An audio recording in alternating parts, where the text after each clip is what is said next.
yet there's people out there that experience it, and just the compulsion, as it says, the compulsion, the despair, the shame, the secrecy, and the out of control behaviors that go along with this overwhelming desire for unhealthy sexual or sexual behaviors, whether it be porn, whether it be, as we look at it,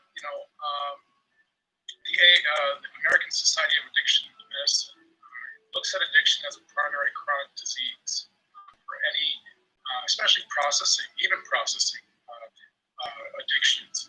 So processing addictions are those addictions that are not chemical. Those are addictions that are, again, like gambling or eating or sex and workaholism. And so what happens is the neural pathways are actually changing in the brain. What else is sexual addiction? Pathological relationship with altering sexual behavior in which the relationship becomes more important than the relationships with others and progress to the point in which it is needed to feel normal. It leads to isolation and loneliness. So again, going back to that aspect of, there's a significant need. When we look at addictions, there's an aspect of the four levels of addiction. There's problem, abuse, dependency, and also addiction. So, we have those different scales, but when it comes to addiction, the DSM looks at, addiction criteria, loss of control, compulsiveness, unsuccessful efforts to stop, escalation, preoccupation, continuation despite consequences. So for the addict, for an example, a porn addict, when they're a kid, they may come across, an aspect of, a magazine, and that magazine. What are magazines? Most kids these days don't even know what magazines are, but because they have the internet. But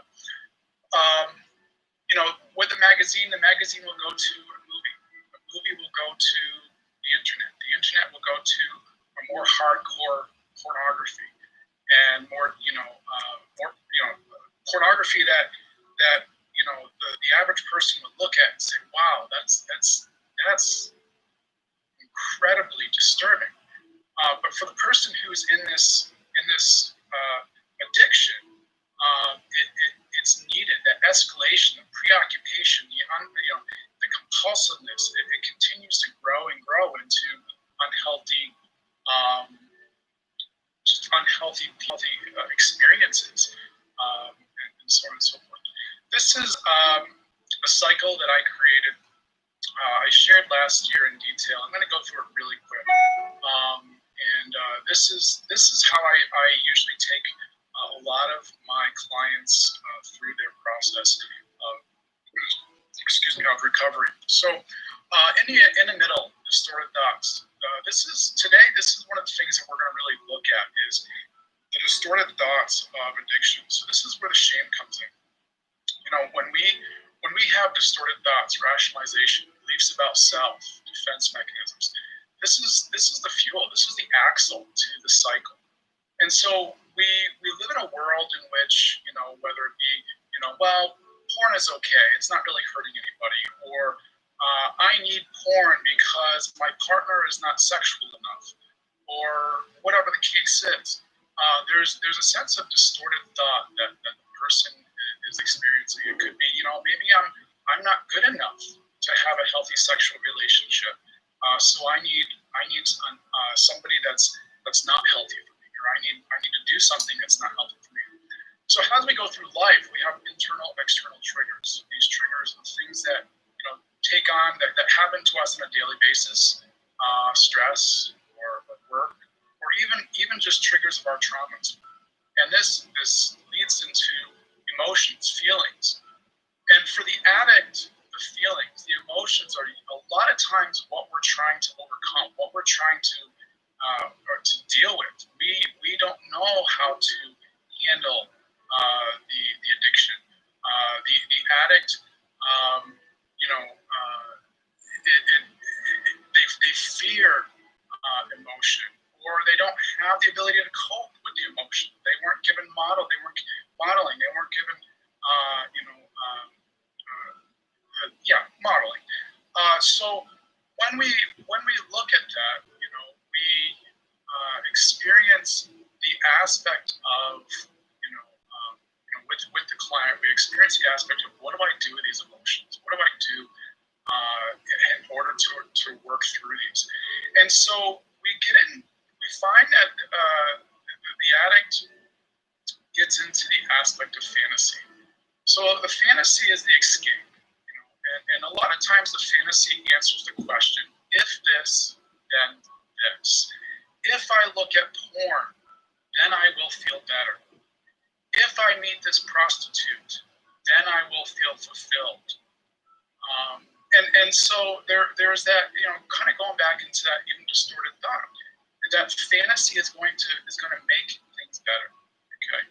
With that fantasy comes the aspect of arousal. This is the biochemical aspect, the brain chemical, the genitalia arousal. This is where the body starts to kick in to the sexual behavior, or again, this can go with any process. I'm using sexual behaviors because that's what my topic's about. So the planning. This is the rituals. Rituals. This is the things I do over and over again. I sit down at the computer. I look at the news. From the news, I go to the sports page, and from the sports page, I go to porn. So there's a ritual. Setting up the victim, this is also known as creating the environment. So when I set up the victim or I create the environment, I have the ability to do what I want to do. If I come home early from work and my wife is running late, I may call her and say, hey honey, what time are you coming home? And what I'm doing with that is, the gaslighting, the manipulation is to, I want to check to see how much time I have to maybe look at. Okay, so you're setting that up. Also, there's that manipulation, that the lying, is to like, well, I'm going to be late from work, but really I'm meeting my mistress. That turns into the addictive behavior. So this is where the behavior starts. Okay, now that whole front aspect of the circle, that can happen over a period of 2 months, 2 weeks, 2 seconds. It doesn't have to happen in that area, in that order. You can begin planning before you can start creating the environment before you head into the fantasy or whatever. Usually, what takes place around the planning and setting up the victim, the frontal lobe begins to shut down. The frontal lobe tells you that, hey, you shouldn't do this. Hey, this could be a problem. Hey, there may be consequences. So at that point, that's when the addict begins to experience that altered state. So we go to the behavior and we have the escape. The escape is the first initial, in a sense, brain rush that the person experiences. It's that initial relief, and so that leads into the reliving through fantasy. Reliving through fantasy, a lot of times I'll talk with my clients, and they say it's kind of like the trance. It's click. You have your mouth. Today it's probably swiping because your phone. It's swipe. New picture. And it's you're not present. You're engaged in the fantasy of pornography or a sexual act, or whatever the case. Once that ends, and that can end in different ways, like getting caught, the completion of the act, whatever the case is. At that point, again, this is another aspect in which we'll talk about today is the consequence, the guilt, the shame is triggered, and so now we go back into that. We're pushed back into that distorted thought, or we're pushed back into a new cycle through triggers. But the biggest thing to really look at as we go through this process is in looking at the distorted thought. The distorted thought, a lot of times deals with the fear of getting caught, the fear of what would happen if, the fear of self-protection, the fear of shame, the result of shame. Okay. So One of the things that we want to look at is, there's a strong correlation between sex addiction and childhood trauma. Surveys of people with sexual addiction show that 72% of those who struggle with sexual addiction were physically abused. 81% were sexually abused, and 97% were emotionally abused. Now, that emotional abuse is not necessarily verbal abuse only. That emotional abuse can be considered neglect, or even abuse that is, enmeshment and just unhealthy family dynamics. The average age of first exposure to hardcore pornography is found to be 9.66 years old for girls and 9.95 for boys. And that's through Covenant Eyes. Covenant Eyes every year comes out with statistics on pornography, and it's very heartbreaking to see that this age keeps getting younger and younger. And it's not just, if you notice, it's not just regular pornography. This is hardcore pornography. This is significant, views of interactions, with unhealthy interaction. An estimated 93% of young men under the age of 18 have seen porn. 62% of women the same age. So let's start looking at shame. So shame, this is basic part of being a human. Everybody has shame.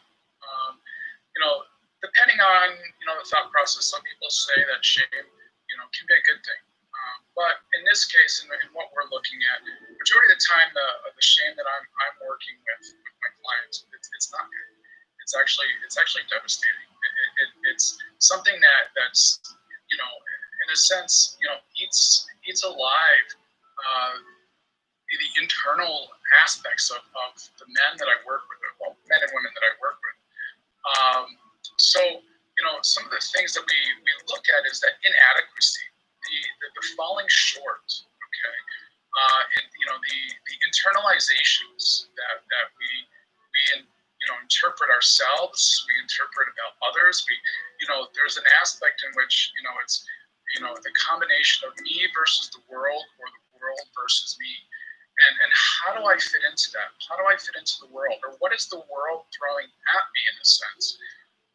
So with that goes fear of rejection, fear of exile, fear of being unloved, and so as a result, I learn to avoid, I learn to hide, I learn to protect myself out of fear. And when we look at this, Brene Brown, she's one of the leading experts in the world of shame. She looks at three aspects of numbing, foreboding joy, and perfectionism. As we look at this, the perfectionism. I need to be perfect. I need to be just right. I can't show any fault. The foreboding joy. This is this aspect of it's kind of the Chicken Little. The sky's gonna fall. I'm never gonna succeed. I'm always gonna be a failure. And so that kind of leads into the aspect of numbing. So when we go numbing, this is one of the biggest aspects in which the addictions will start to take place. So some of the phrases that come up when we talk about shame. I'm not enough. There's something wrong with me. I'm bad. I don't matter. I'm unlovable. Okay. Shame often involves forgetting and disregarding the fact that we are human and we make mistakes, but that alone does not make us less of a person. Shame is about self-blame and is directly linked to our low self-esteem. So as we continue, one of the things that we look at is the spiritual aspect of shame. Shame emphasizes the sin's effect on self-identity. Sinful human beings are traumatized before a holy God and exposed for failure to live up to the glorious and moral purposes. When we look at our faith, and we look at, okay, well, here I am, a young man, young woman, struggling with sexual sin, and I have people that are telling me, sexuality is good, and sexuality is to be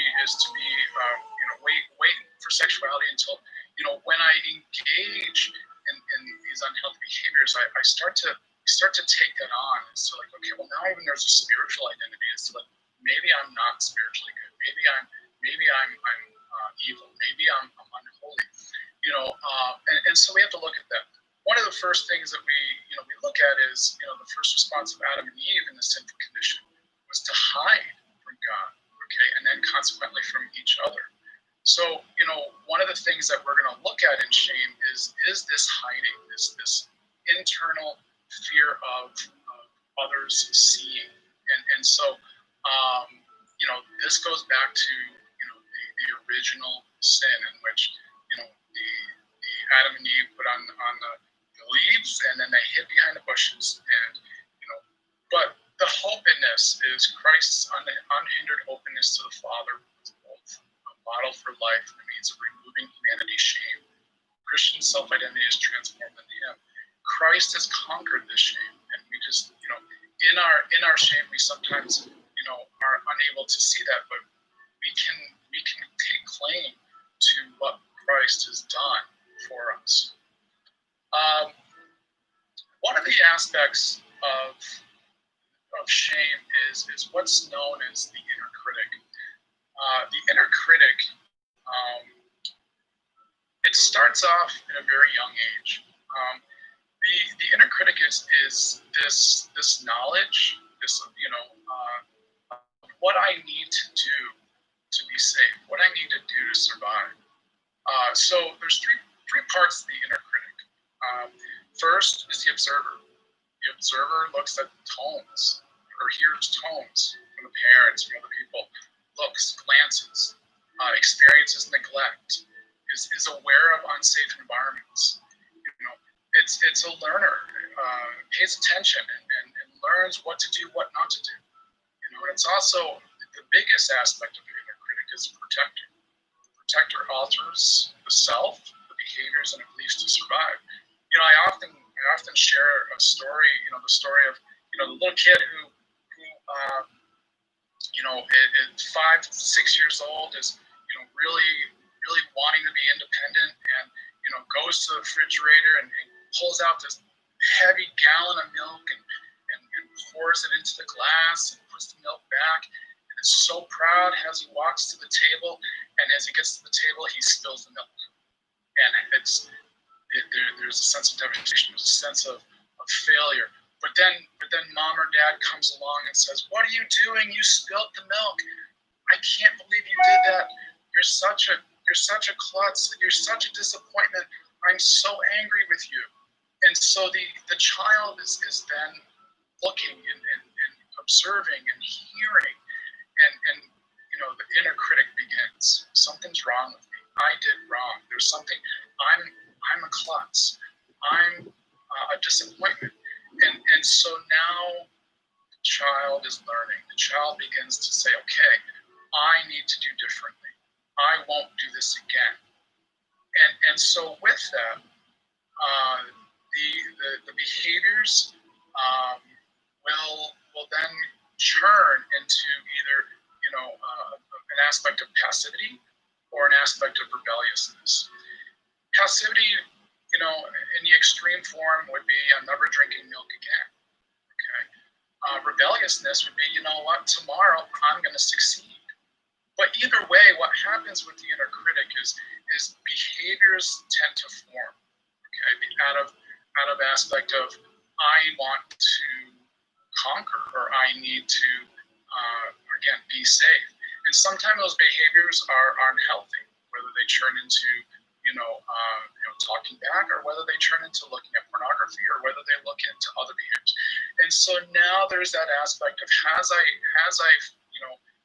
have these behaviors, some of these behaviors, some of the feelings around the behaviors, or some of the experiences around the behaviors begin to turn into shame aspects of my life, shame beliefs, shame narratives of my life. And so now I begin to go through life, okay, and I become hyper aware of others. I become fearful of situations, and I learn that in order to not, stir the pot or not get mom and dad mad or whatever, I need to do certain things. In order to present myself as perfect, I need to do certain things, get good grades, so on and so forth. And so if that doesn't happen, or if something does happen that's not according to my inner critic, that shame will kick in. And when that shame kicks in, the inner critic kicks up even more. And when an inner critic kicks up even more, then my behaviors become more scrutinized. Other people become more dangerous. Other situations become more hyper aware of. And so as that inner critic takes place, we begin just to learn life within that aspect of the inner critic. The impacts of shame. The function of shame is to make sure that others don't discover you. We'll get into more of this in regards to sexual addiction a little bit further on. Fear of judgment, condemnation are the core traits. Shame creates an overwhelming fear that one will be exiled, rejected, unloved, or even killed.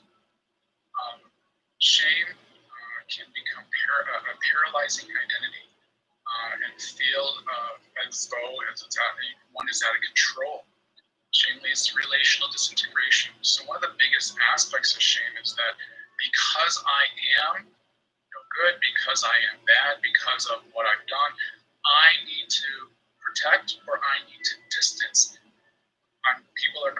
If people see what I've done, then they're going to reject me, or I need to protect myself. I need to make sure that people don't, and so I'm going to isolate. Shame is significantly based on spiritual, social, and cultural norms. This is an important aspect to look at because when we look at some cultures, what's shameful in one culture is not in another culture. That could be in New York compared to Texas, or United States compared to Japan. Whatever the case is. So shame is significantly based on a lot of different things, but it's also based. One of the things that when it comes to sexual shame, one of the areas that I experience a lot of struggle with my clients is that aspect of spiritual. Working with a lot of Christians, working with a lot of Catholics, I have some people come in, pastors even, coming in and saying, I struggle with this behavior, and morally, I'm this, morally I'm that, and so there's that spiritual shame. One of the aspects in that is we as a church, whether that be Catholic Church, whether it be Protestant churches, we are doing a horrible job at just bringing a sense of healthy sexuality to our parishioners, to our congregation. And with this,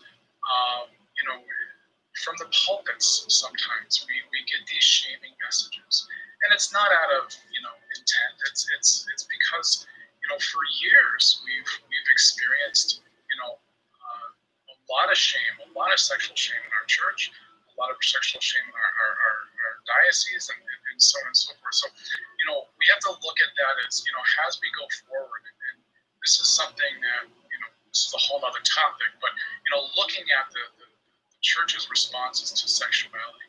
John Paul gave a great, a lot of meaning and a lot of joyous perspectives from sexuality, and how we as a church can continue to bring a healthy sexuality to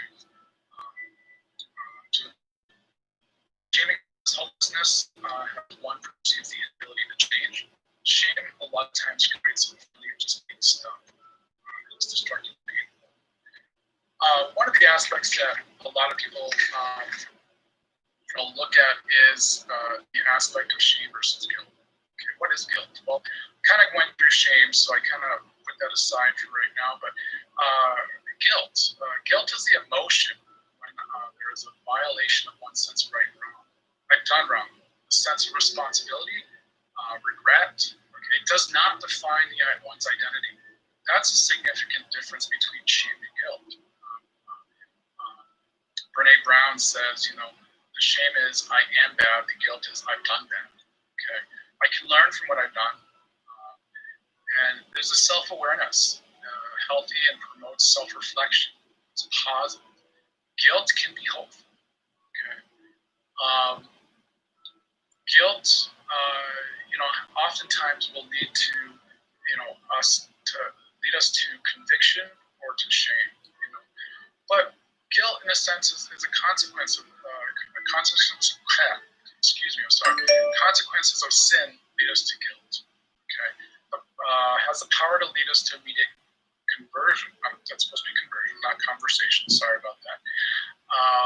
And God allows us to feel guilt as means of inviting repentance. Now, on the other hand, spiritually, shame, consequences of sin lead us to judgment, self-judgment, self-condemnation.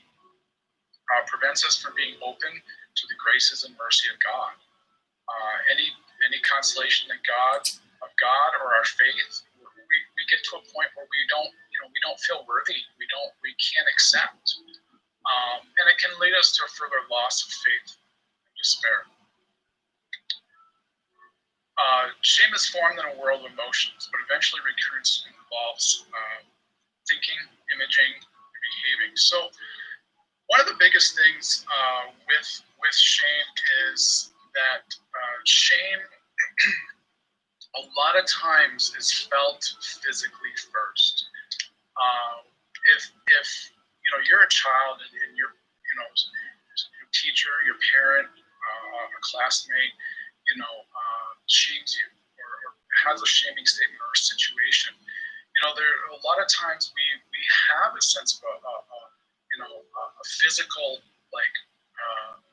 jarring or physical closing up, even some people have described. But there's also a physical aspect in which we tend to, people who are in shame, they tend to put their head down, their shoulders grow, and for some, shame can be that aspect of I'm closing off, and so when we go into that physical aspect, there's actually a physical neurobiological response would take place. This is something that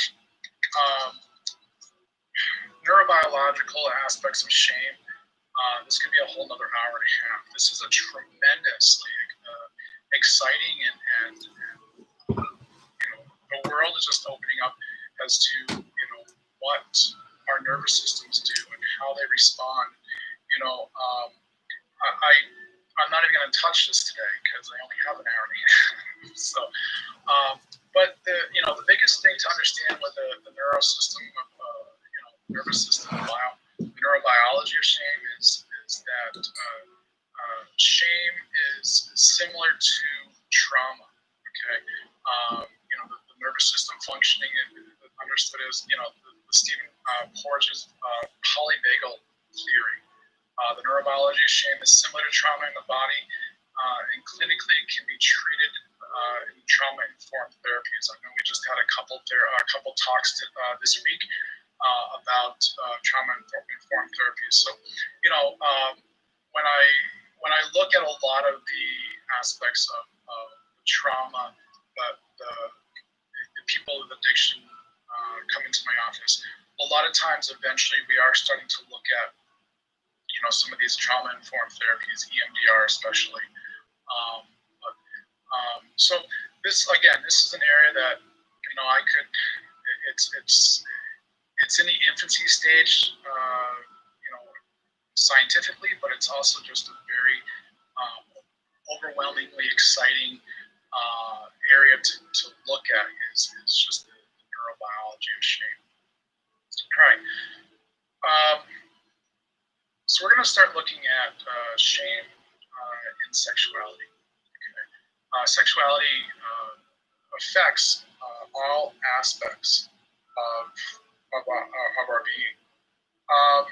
We live in a world that's very over-sexualized. We live in a world that sex is misunderstood, and it's considered to be more of a physical act than an intimate act. And one of the aspects that I experience with guys you know, just the wrong definition of sexuality that many of the people that come into my office have about sexuality. Sex is not about intimacy. It can be, but a lot of times there's the person's sexuality is developed into more of a means to an end, more of a means to gratification, and so when we have people who are sexually abused, emotionally abused from a very young age, exposed to sexuality at a very young age, sexuality, is the foundations of their sexuality, of their view of sexuality, is the foundation is shame. Um, we go back to whether it be shame is I'm sorry, sexuality is if it comes through abuse, what are the feelings, what are the emotions that the child experiences or the person experiences as they're being sexually abused. If if there's a sense of extreme rigidity in the family, the word sex is mentioned in a house and mom passes out, that there can be an aspect of, well, there's something wrong with sex. Why did mom pass out? Because I just said the word sex, and so we as a culture, we have we're very, in a sense, there's such a dichotomy in sexuality, and we're very hypersexual, yet some sexual behaviors are also strongly criticized, strongly politicized, or brought to the media for the same thing that I just saw on TV. Yet this person's being brought up on charges, and so for our society in general, we live in a sexually shamed society. We may not think so. There's a lot of people that think sexuality is a very free and fluid thing, and it's great and it's wonderful, and anything goes. But really, the underlying aspects of that sexuality is the shame. So we go back to the original fall, Adam and Eve. Adam and Eve originally had no shame. They were naked in the garden, and loving God and God loving them. But once they ate the fruit, once they fell, they became aware of their nakedness. And so now we have the first aspect of sexual shame. This was talked about the other, I believe, Thursday night, when we were getting a great presentation on theology of the body. I'll refer you back to that. That presentation was way more than I could present in this time. So, in their shame, they hid. They disintegrated themselves relationally from God. Sorry about that typo again. So they hid from God. They turned away from God. They put on their leaves, and what did God do? God didn't come into the garden and say, "Hey, what the heck did you do?" He came in and said, "Hey, where are you? I love you. I want relationship with you." And so, in that aspect, God is already offering us a way out of our shame, and in His plan with Christ, that shame will be conquered. Jumping back a little quickly to sexual addiction. Okay, you have aspects of sexual addiction which the historical, the environmental aspects. So this is an aspect of what has happened historically within a life of the addict. Sexual exposure, social maturity, rigidity, family addictions, mental illness, neglect, abuse, so on and so forth. This is one of the biggest foundations of a lot of the gentlemen, the addicts that I see, is the foundation of their addiction started way before they were even aware that probably what addiction was, or probably that there was such a thing as addiction. The other aspect of sexual addiction, is exposure. So this may be just, I was exposed to pornography. I was exposed to sexual behaviors, introduced by others, and I may have had a fairly good childhood. But this exposure is, what brought me into the world of sexual addiction. Majority of the time, it's probably a combination of both. So when we look at shame, from the environmental historical perspective, for this, the person, shame tends to start in childhood as a result of abuse, neglect, or trauma. One of the biggest things with this type of shame and sexually acting out is a lot of the aspect of regaining control. The child, the young adult, the adult wants to regain control.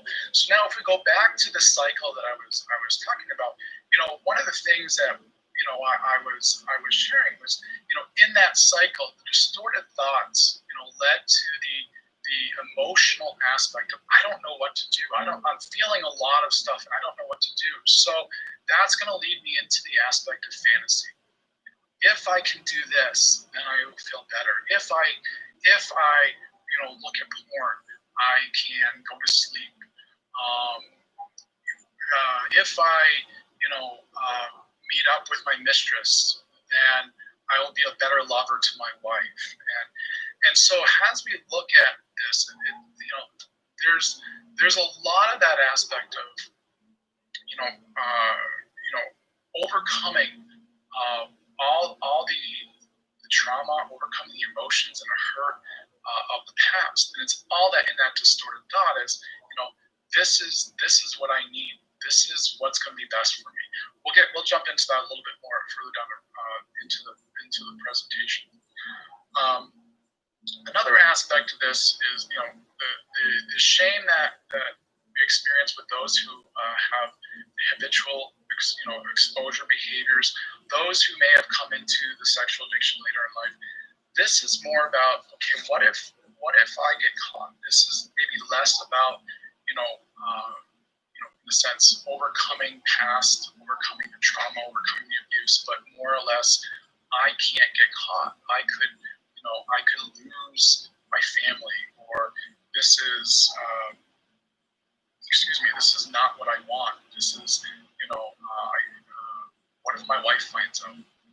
So with this, we jump back to, the aspect of the environmental, and just kind of reminding you that, just the high numbers of physical abuse, sexual abuse, and how young the shame, the sexual shame can come into the life of children, the life of, maybe even the adult. So one of the things that, as we look at sexual addiction, there's 4 core beliefs, and these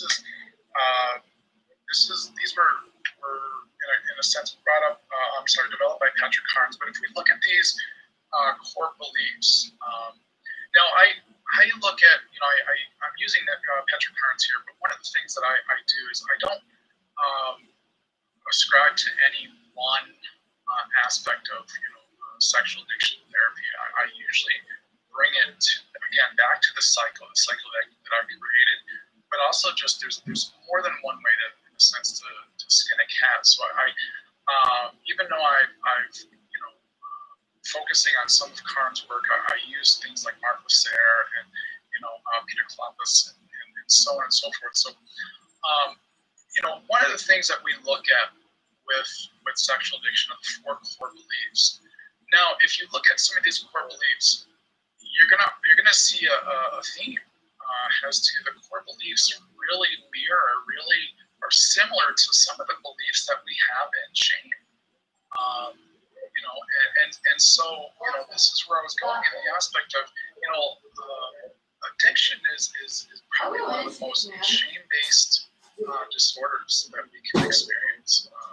And so I'm basically a bad and unworthy person. No one loves me as I am. My needs are never going to be met if I depend on others. And then finally, sex, porn, is the most important need. So we're gonna look at these a little bit closer. I'm basically a bad and unworthy person. A lot of times when as we were talking about earlier in shame, is that aspect of I am not good enough. I'm defective. I'm not perfect. I'm a failure.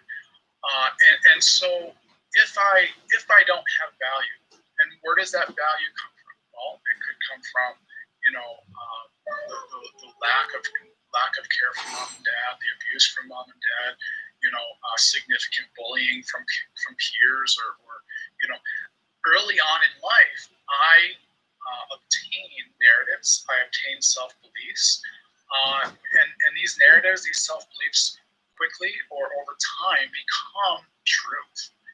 And a lot of people that I work with, when I say, hey, let's challenge this thought of you being unlovable. Why do you feel that way? Well, I just am. Well, why? And a lot of people, there's such a strong belief that they're bad, they're unworthy, that they can't comprehend the fact that they would be lovable. They can't comprehend the fact that they're not a failure. And so this is something that can be so ingrained that when I look at a lot of the addicts that I work with, I firmly believe that one of the first areas that I need to look at is their level of shame. Is what is it that they are experiencing internally? What do they believe? And so as I start to dive into the shame, we start to challenge a lot of these beliefs. One of my most favorite sayings of the 12-step program is, I'm not a bad person trying to get good. I'm an unhealthy person trying to get healthy.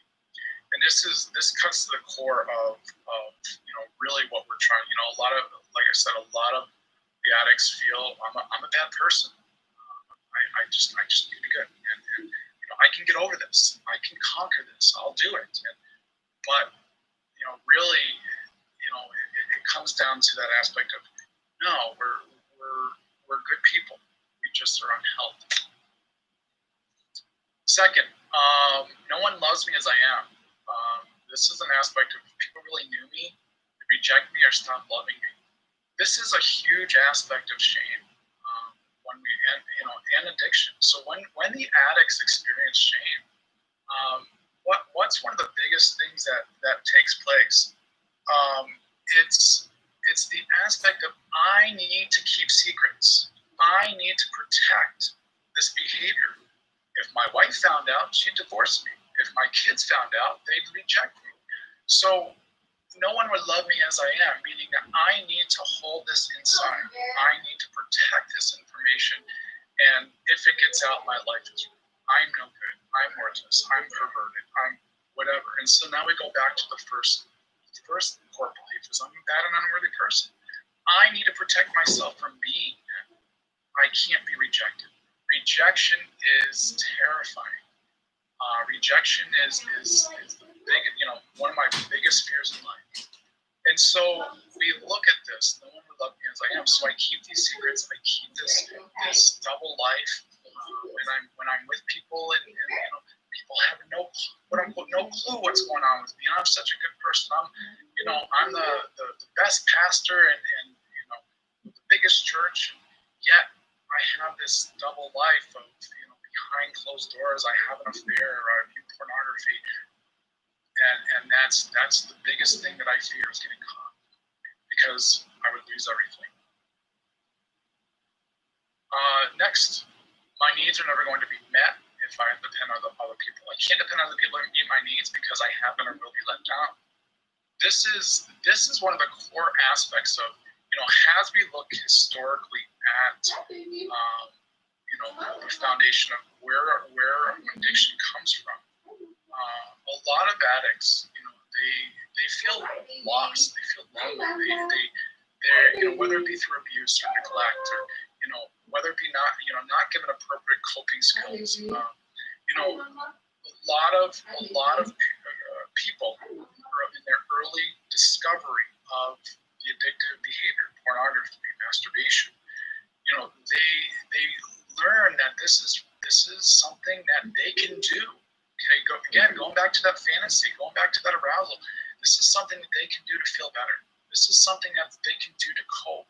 You know, if they have, you know, a parent yelling at them, and so what do? They'll go to the room and masturbate because that feels good. That takes them to a place that they feel different. And so we learn that, you know, well, number one, I'm bad and unworthy. So if I'm bad and unworthy, why would somebody want to meet my needs? Number two, if people knew what I was doing, why would somebody want to meet my needs? They would reject me. So I can't depend on them. I certainly can't risk the fact that they may find out what I'm doing. And so now I learn to depend on myself, or I learn to depend on my addictive behavior. One of the biggest things with pornography and sex is the intimacy, the false intimacy aspect of it. When I look at pornography, when I have sex with others, unhealthy sex with others, there's this belief, especially pornography, it's about me, it's mine, it's what I would like, it's what I want, it's there when I need it, it's there when if I don't need it, then it's not there. It's who I want it with, meaning I have fantasy partners, you know, and so you become, in a sense, obsessed with this world of fantasy, but this world of fantasy is what you develop the relationship with. This behavior is what you develop the relationship with. So much so that the relationship with the addiction can start to overcome and start to take away from the relationships that you're trying to have that are healthy. My wife, my girlfriend, my kids, and so we can get caught up. We go back to, you know, the aspects of what, you know, what makes up an addict. It's that obsessiveness, that out of control, spending too much time, you know, and so you know, that leads us into the last core belief. Sex porn is my most important need. So when this becomes my most important need, I depend on it. It's mine. Don't threaten it, because I will protect it. You know, I work with a lot of partners too, and when partners have a disclosure from their addicted partner, you know, for years, months, days, whatever, the partner always said, I always felt second. I always knew that there was something before me, and I thought it was work, or I thought it was this, or I thought it was that.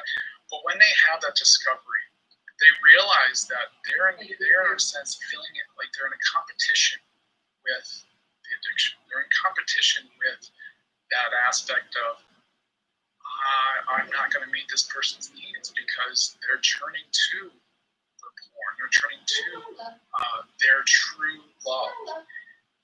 And so a lot of guys, when they experience the aspect of having to go into recovery or giving up their aspect of addiction, they can go into a significant period of grief, like they're mourning their partner.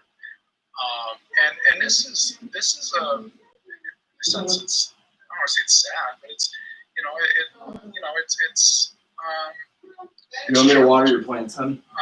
Because you know this person is going through a lot, and this person, you know, has really through their shame, through their need to survive, through their need to cope, has really invested a lot into this quote unquote relationship with this addiction.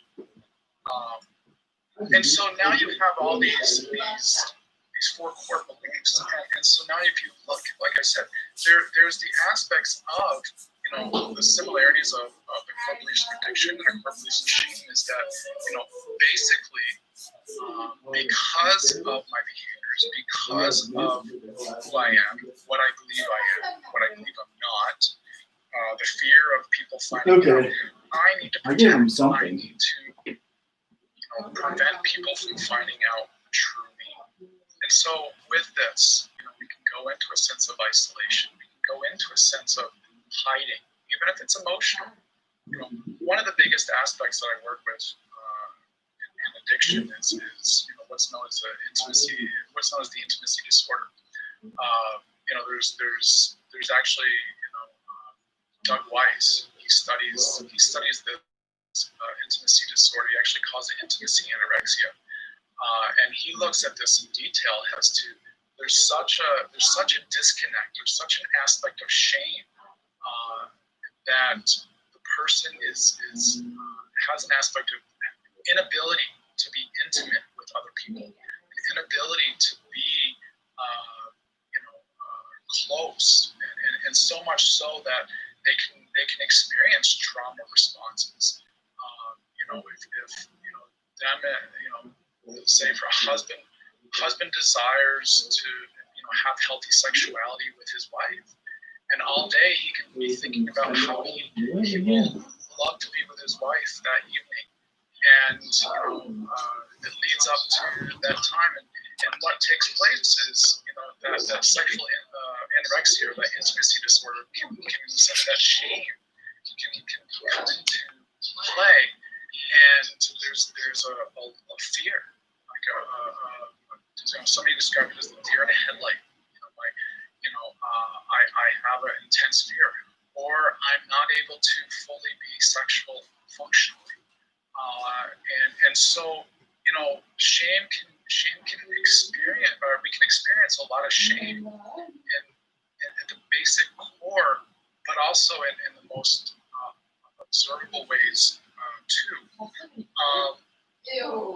So this is usually where I would stop and have questions, but I'm just going to continue, and we can ask questions hopefully after.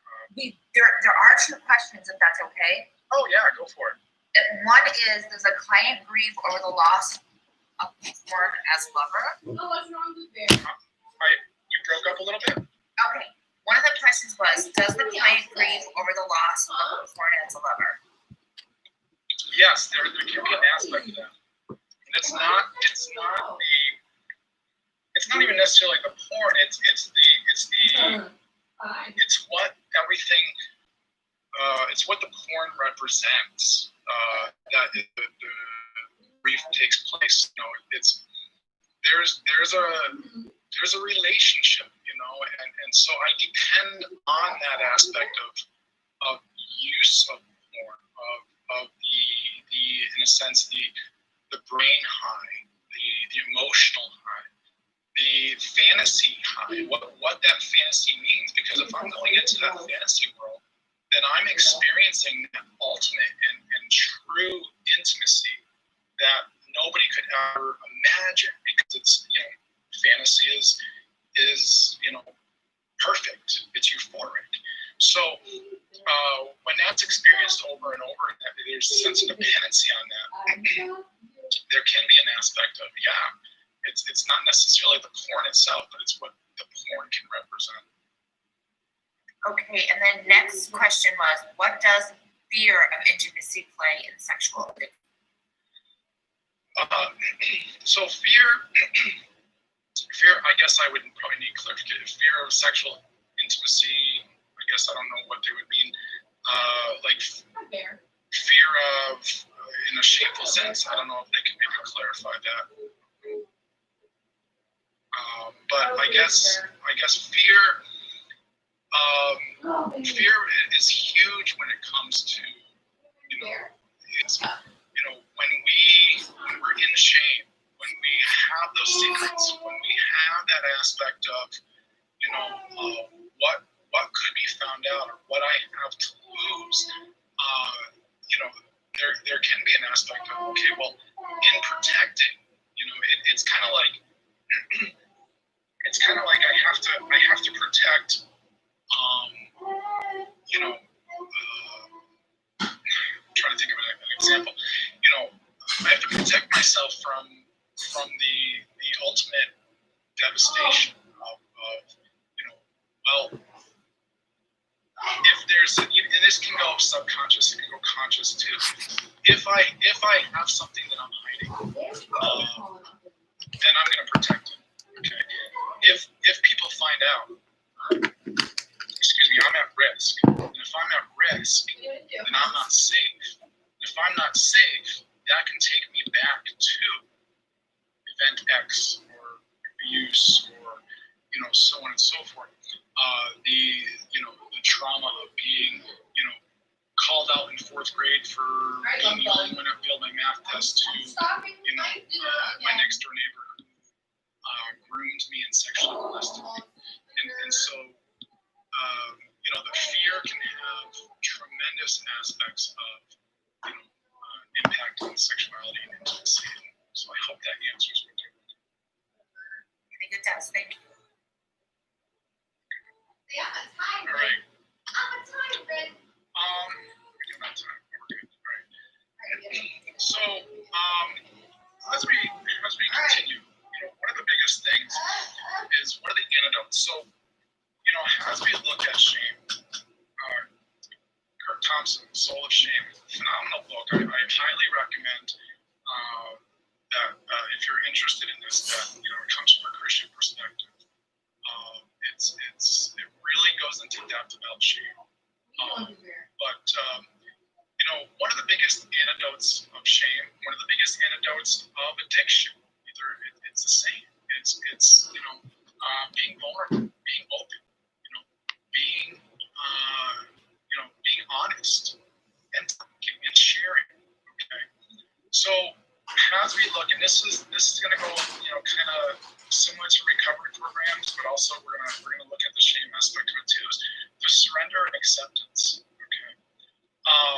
When I work with people who are experiencing addiction, one of the first things, a lot of times I have people coming in crisis. I have people coming in, they were caught by their wives. They were arrested because they were with a prostitute, or so on and so forth. So some people come in and they're at their rock bottom, or what seems to be their rock bottom.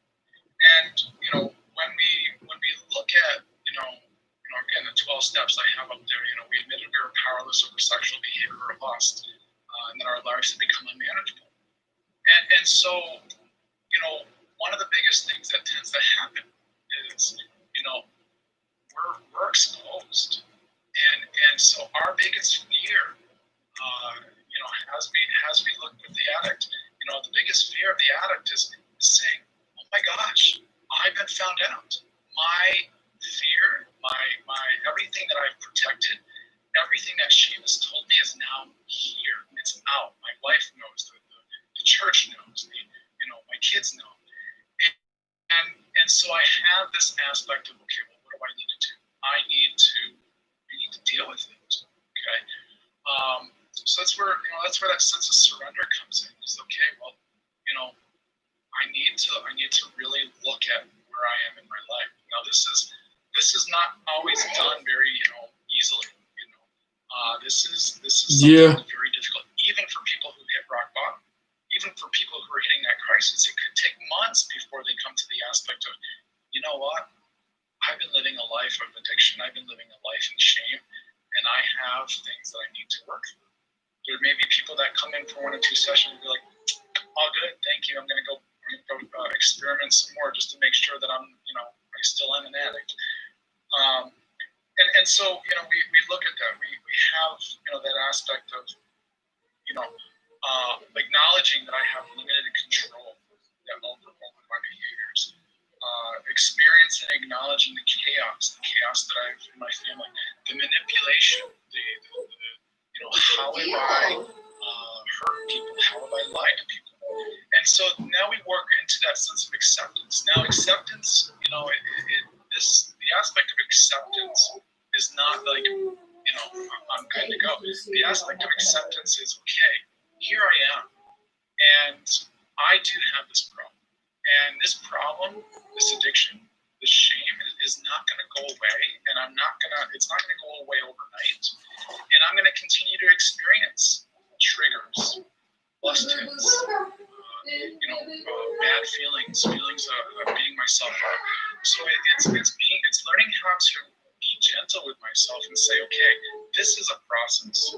This is a cross that God has given me. Okay, of the aspect of, okay, here I am.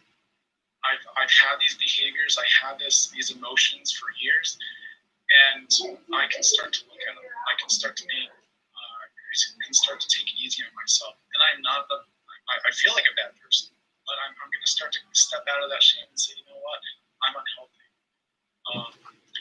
I make it easy. I make it sound easier than it really is. This is a step that can take forever. Well, not forever. I don't want to be so, but this is a step that I can't convince the addict anything in this surrender and acceptance. I can work with the addict, or we can work with the addict to be able to say, okay, let's look at this. Let's help you to come to this understanding. A lot of times, if the addict is doing things for other people because they were caught, or doing things because their wife says, go to therapy because I'm sick of dealing with this, the treatment is not going to work. And so we can look at the aspect of, okay, helping that person, again, number one, begin to step out of their shame, and number two, begin to see that, you know what, there's life on the other side of this behavior. Honesty and transparency. Okay, this is, again, healing requires exposure. Okay, sharing your story. One of the first things I have my clients do is to write a history of their addiction. Write a history of their childhood. Tell me what's happened to you. Tell me, where have you been? How have you coped? What behaviors have you used to get through life? And so this, for some people it's 2 pages. Some people it's 50 pages. And you know what? We go through it and we look at it and we start to tear down that shame. And telling your story is it's so relieving, because you know what? I don't have to carry the secret anymore. I can share the secret. Yes, even if it's with a therapist, I can begin to say, you know what? I don't have to carry the weight of this rock, this addiction. And so, whether it be the addiction, this is known as step one in a 12-step program. With this process, though, my biggest fear is coming true. I have to tell somebody. I don't have to tell somebody, but I choose to tell somebody. And so my biggest fear becomes my solution to the addiction, to the shame. And so now I start to say, okay, well, I'm starting to really have to beat these demons that have plagued me through my whole life. So honesty and transparency comes through, talking to other people, sharing with other people. But that also leads us back to that surrender and acceptance. As I share more, as I see that, you know what, my therapist isn't going to run out of a room because I said something, or somebody in my group is not going to run away because I said something. Then I can continue to share that honesty and that transparency, not only about my addiction, but about my hurts, and I can start to become more authentic. Another aspect to this is finding that community and commonality. Okay, finding that support. As I begin to tell my story, I start to look for safe places. I start to look for people who can empathize with me. Hey, you know what? I know what it's like to be so drawn to porn that you sit in front of the computer for 3 hours and get lost and not even realize it's 3 hours later. Okay, it's important to belong, in a sense, belong to the club. And so now, not only are you just sharing it with one person, but you're discerning, you're finding other people, discerning who you can share it with, who can support you. So groups, 12-step program, safe and healthy faith-based supports. Okay, finding it. Now, one of the things that I often run into, and this is, this goes back to the church's struggle to really look at healthy sexuality, to deal with things like sex addiction, to deal with things like, porn addiction, is that safe and healthy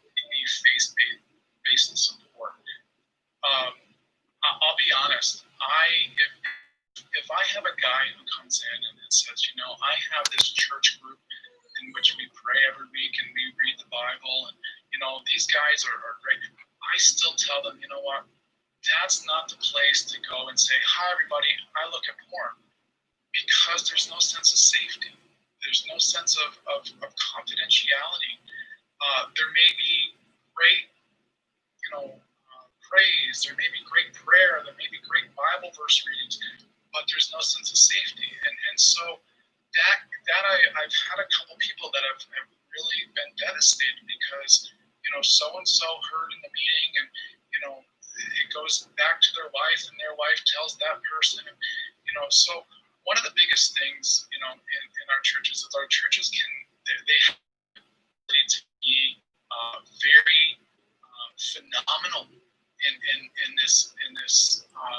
helping our people who struggle with addiction. But unfortunately, we have to make sure that the churches find that ability to have safe and healthy places. Can I ask a quick question? Because the question relates perfectly to what you're talking about. Yeah. Someone asked, what strategies for mental, physical, or even moral self-care can be suggested for professionals working on this type of sexual issues? So if they're looking for help on if they're a professional working on these issues or coming into contact with these issues, even if they're not the focus of that practice. Okay.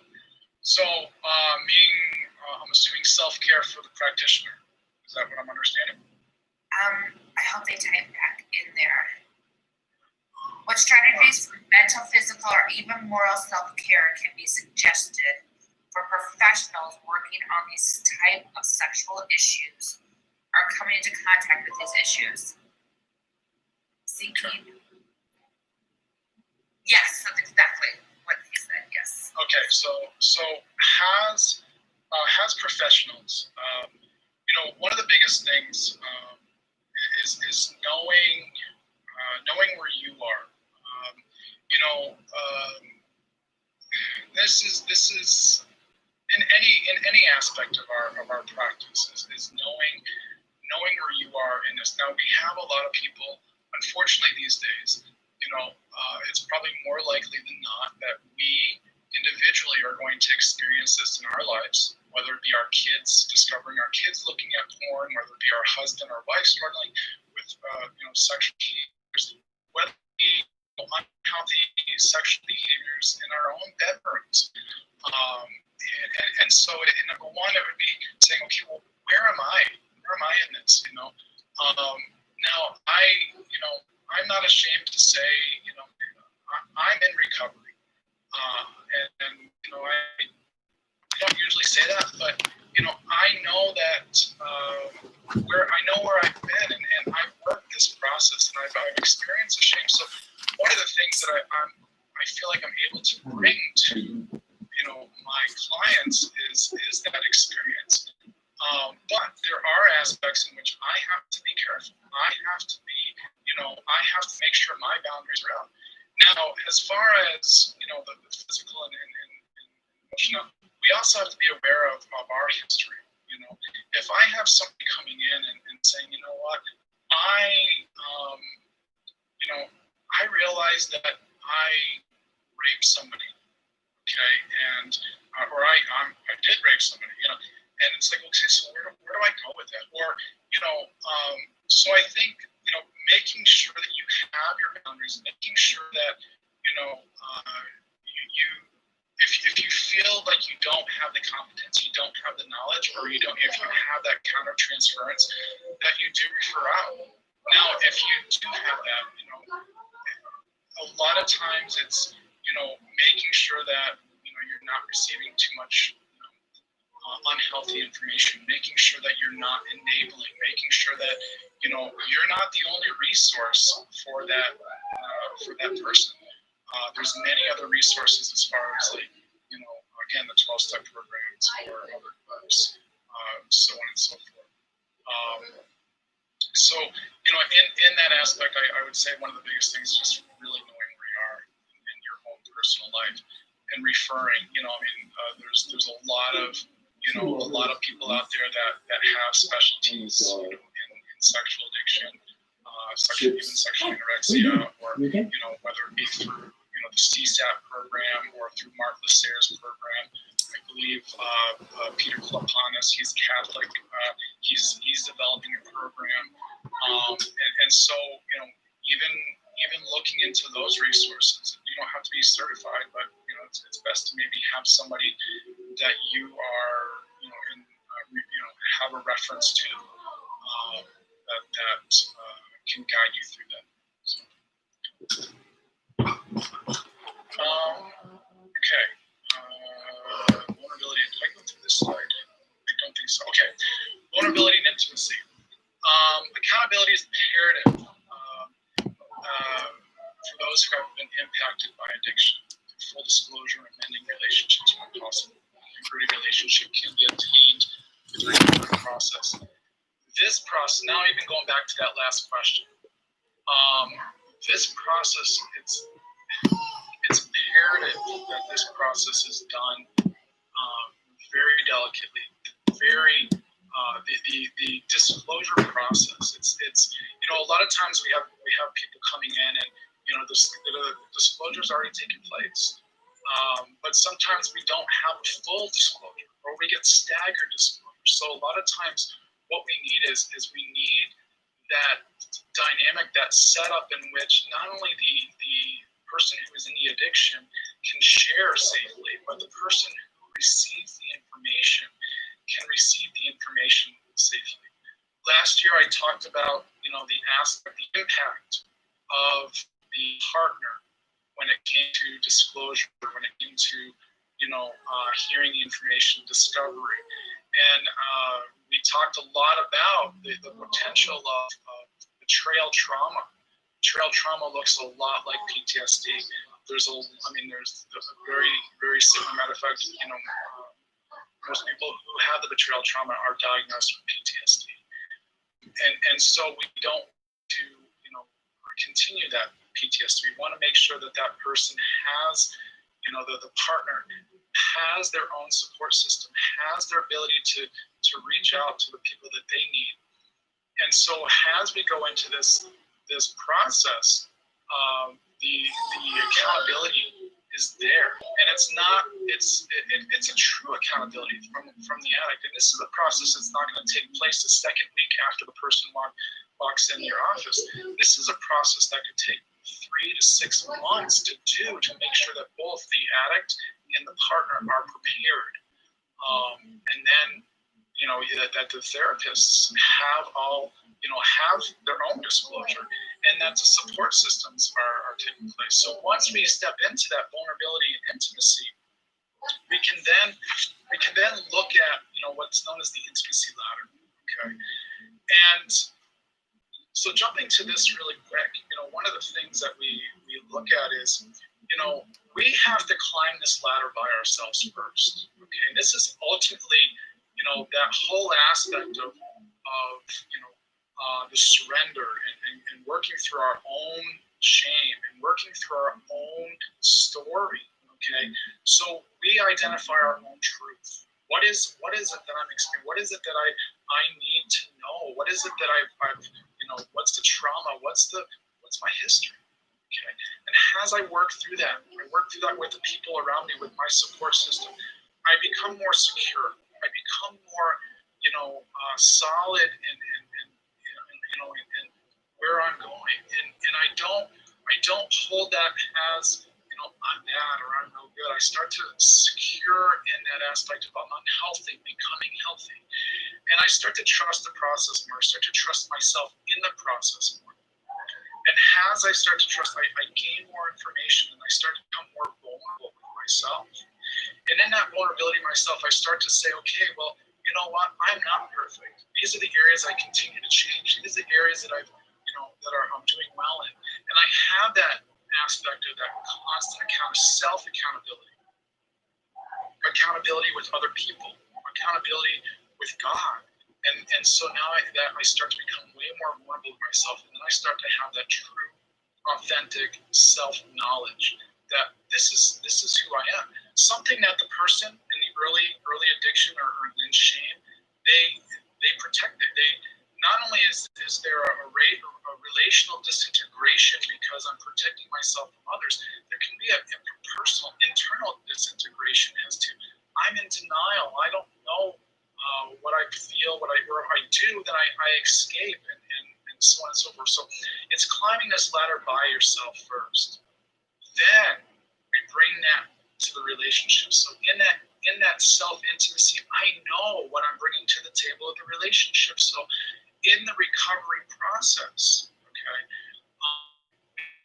disclosure and telling the truth, I now can come to my partner, can come to the person who I've hurt through the addiction, and say, this is where I am, this is who I am, and this is what I've done. Okay? And in that truth can, sometimes that truth is not, is not handled well or is not dealt with well, and sometimes that truth can lead to the end of the relationship. And that's not desired, that's not wanted, but more times than not, I see that truth the beginning of a new relationship. And so we come to the table, this is my truth. The other person has already hopefully gone through this process in their own, has the partner, or is in that, so they're coming to the table with their truth. And so now they start to say, okay, here we are. This is the reality of our relationship. We can take this relationship and let's do more with it. Let's bring God into the relationship, maybe a different way than we have. Let's surrender to God as a couple. Let's go to our support system, bring in other couples, and then we start to have that sense of security that you are who you are. I start to trust.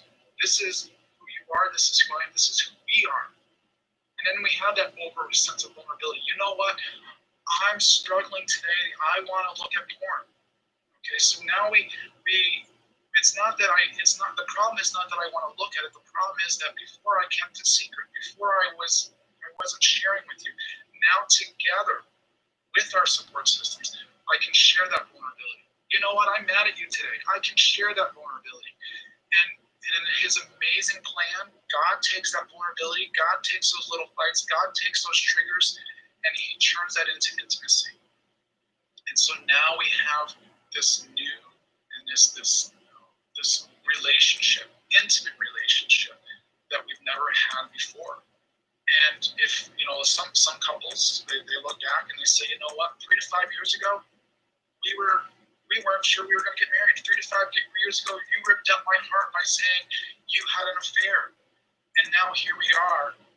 We're at this point, and we have this relationship. Now, this doesn't mean that all the previous recovery, all the previous work doesn't have to continue. That all has to continue. We're recreating. It's done in a different way. Probably a way that was never done when the couple first came together.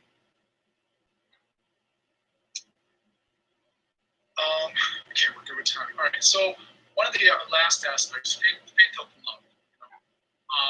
One of the most important things to look at, as we look at shame, as we look at addiction, is God is returning to the garden to seek relationship.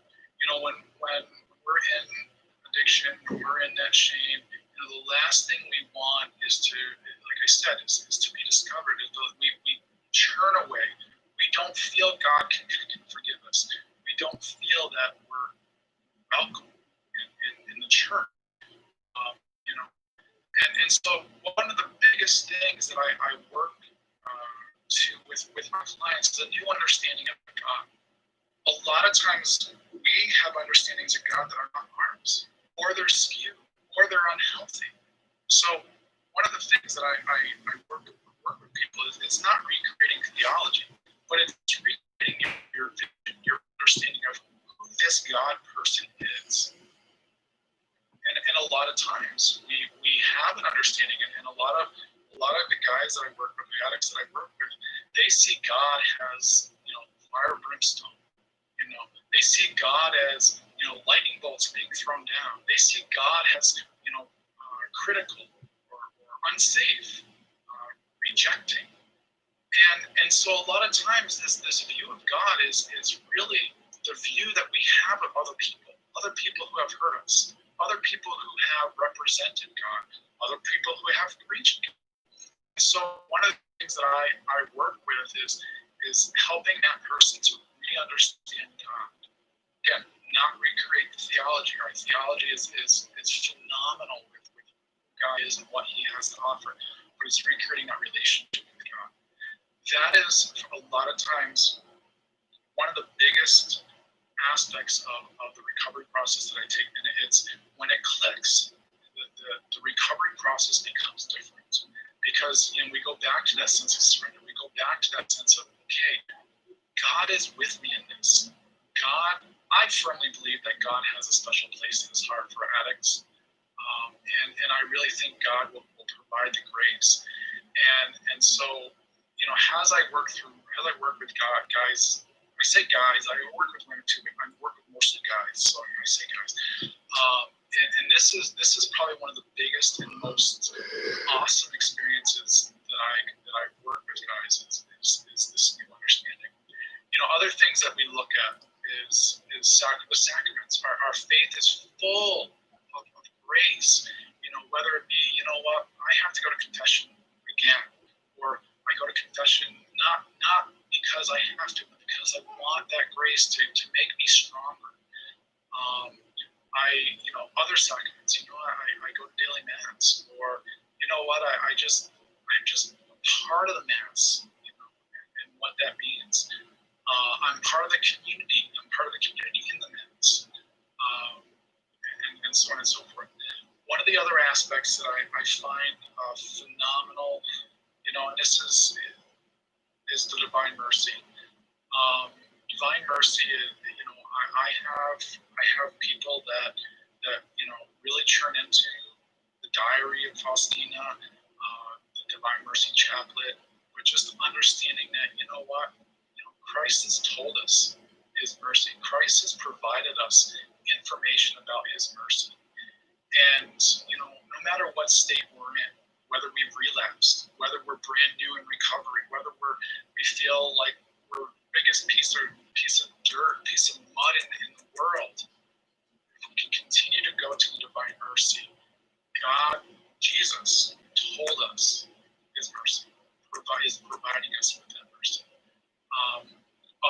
Other things, daily mass or mass, rosary, daily prayer, daily meditation, with individually, so you want your own person, but with others, being able to go to somebody and say, hey, I need prayer. Hey, I'm triggered. I want to go look at porn, or I don't like myself today because I have a lot of shame, and so we were able to go to that. The last thing, and this is probably one of the hardest things, and I keep coming back to this, is that sense of surrender that we have for years tried to control, tried to manage, tried to cover up, that sense of surrender to God, surrender to, if you go to the 12-step programs, they say higher power. Well, I'm a firm believer the higher power, the higher power, capital H, capital P, is God. But surrendering to higher power, lowercase h, lowercase p, that's who God puts in your life. So surrendering to what God has in store for you today, in the present. The little old lady who is picking out the apples at the supermarket, who just happens to smile at you at the right time and just makes your day. That could be a sense of surrender. That's God saying, hey, I'm thinking about you. So that's that. Thought I had one more slide, but I guess I didn't. So I'm here. Go ahead. Yes, someone asked earlier, can you repeat the name of the book and author about shame? Oh, Soul of Shame, Kurt Thompson. Soul of Shame. And who's the author? Kurt Thompson.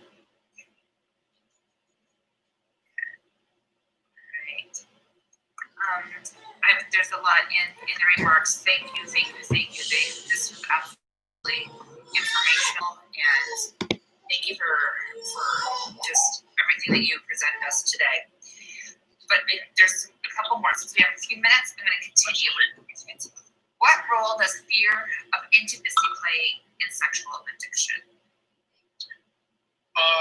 Fear of intimacy is probably one of the biggest aspects of sexual addiction. You know, when I say we have an intimacy disorder, intimacy, like shame tears away that sense of intimacy. Shame prevents that sense of intimacy. When we go back to that, you know, to the aspects of I'm not good enough, I'm a bad and unworthy person. I need to protect. Nobody will love me as I am. So what is all that? I mean, if we really look at intimacy is that open, authentic vulnerability with another person, and usually with our spouse. So much so that we're so vulnerable that we lay down sexually, and we, you know, we give our sense ourselves completely. So much so that we become one. And so when we have the aspect of, you know, sexual sin or sexual, you know, addiction, and I keep those secrets, then I keep, or I have that belief that I'm not good, or I have those things that I'm holding on to, I can't fully give myself intimately. And so there's always a sense of a wall, you know.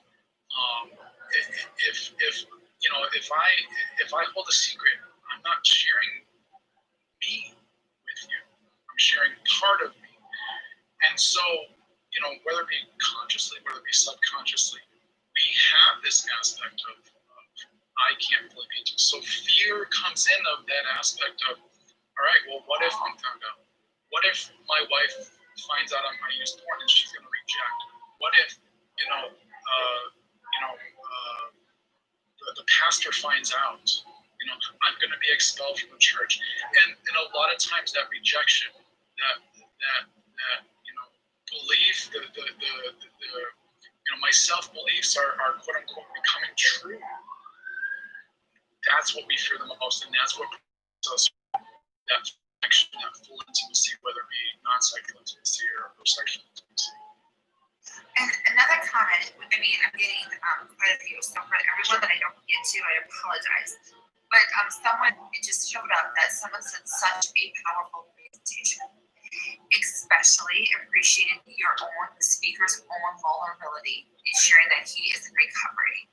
Grateful for this integration of God calling us back to the garden and removing our shame. And I've gotten several about thank you for being so open and honest and sharing your personal vulnerability with us. And we are very blessed to have you as a guest speaker today. So thank you. Tons of thank yous. I just want you to be aware. So all right. Well, it's through the grace of God that I can be here today, and that He's brought me. This is, in doing this, it's, I'll be honest, it's part of my recovery too. So not only in being able to help the guys that I work with, but being able to do this. This is God. This is my surrender. This is my aspect of God blessing me and being able to provide that with other people. It's that's what keeps me sober. Well, thank you again, and we appreciate your time and your talents, and I would love for you to come back next year. So I continue to grow through this as myself, as I'm a professor and I'm developing a human sexuality course, and so this is like so perfect to motivate me, but also to get information. So we're gonna take, if I'm right, time zone here, yes. We're gonna take a 10 to 15 minute break, and then we're coming back to horticultural therapy, which I'm super excited to be listening as well. So thank you, Patrick, and then we will join Carly and Jonathan in a few minutes. Thank you, Patrick.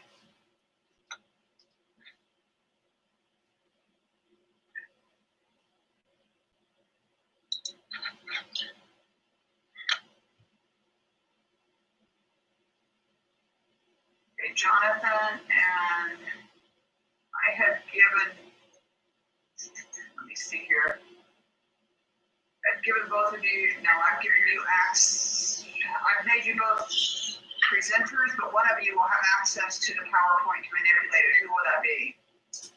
Okay, can you hear me? Who's gonna run the PowerPoint? I do believe, I know that I'm starting out and Carly's in the middle when I finish, so. Okay, just let me know, because if you can't do it, I can flip through it and change it, okay? Okay. Okay. So you actually have access to loading your stuff right now, and I'm gonna turn my mic off and take a break, okay? Okay.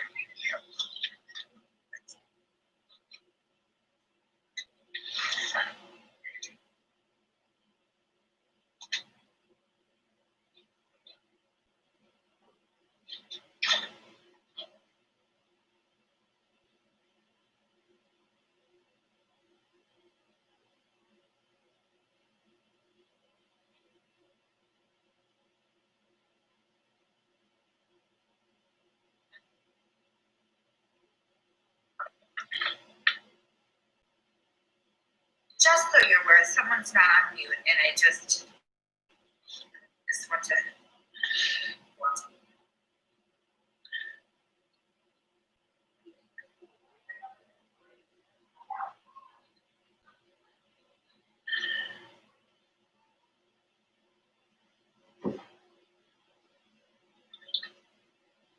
Patrick, do you still have your mic on? Can you hear me? Yes, I can, so can you turn it off? Yes. Okay.